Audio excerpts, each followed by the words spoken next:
Merhaba, ben Doktor Defne. Yeni bir videoda yine beraberiz.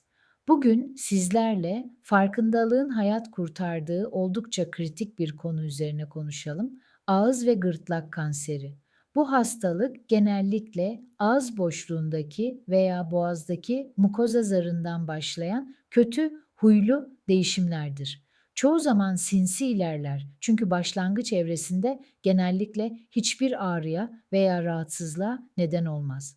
Bu yüzden vücudumuzu iyi gözlemlemek çok önemlidir. Peki nelere dikkat etmeliyiz? Eğer ağzınızın içinde, dilinizde veya diş etlerinizde 2 haftadan uzun süren, iyileşmeyen beyaz veya kırmızı lekeler varsa, sesinizde geçmeyen bir kısıklık, yutkunma güçlüğü veya kulağınıza vuran bir ağrı hissediyorsanız, bunları basit bir yara deyip geçiştirmemek gerekir. Bazen ilk belirti sadece boyunda fark edilen ağrısız bir şişlik bile olabilir.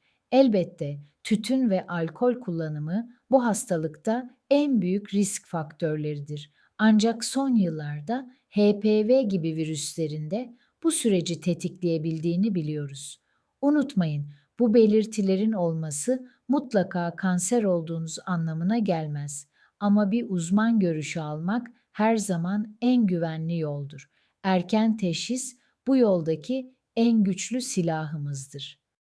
Peki teşhis konulduktan sonra tedavi süreci nasıl ilerler?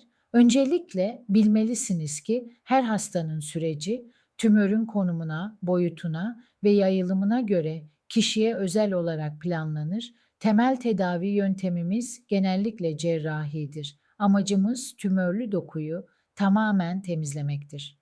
Bazı durumlarda tümörün çevre dokulara yayılma riskine karşı boyundaki lenf düğümlerinin de temizlenmesi gerekebilir.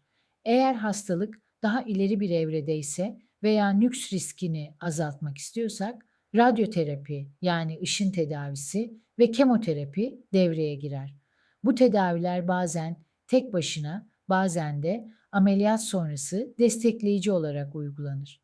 Son yıllarda bağışıklık sistemini güçlendiren immünoterapi gibi modern yöntemler de başarıyla kullanılmaktadır. Tedavi sonrası dönem ise en az tedavi kadar önemlidir. Çiğneme, yutma ve konuşma gibi fonksiyonların geri kazanılması için konuşma terapistleri ve beslenme uzmanları ile birlikte çalışılır. Bu süreçte en büyük yardımcımız sizin moraliniz ve sigara gibi risk faktörlerinden tamamen uzak durmanızdır. Unutmayın, tıp bugün bu konuda çok güçlü imkanlara sahip. Ağız ve gırtlak kanserinin belirtilerini saydım. Şayet bu belirtilere benzeyen semptomlara vücudunuzda rastlıyorsanız lütfen bir an önce doktorunuza başvurun. Unutmayın, erken teşhis hayat kurtarır. Bir sonraki rehberde görüşmek üzere. Sağlıkla kalın, yalnız değilsiniz.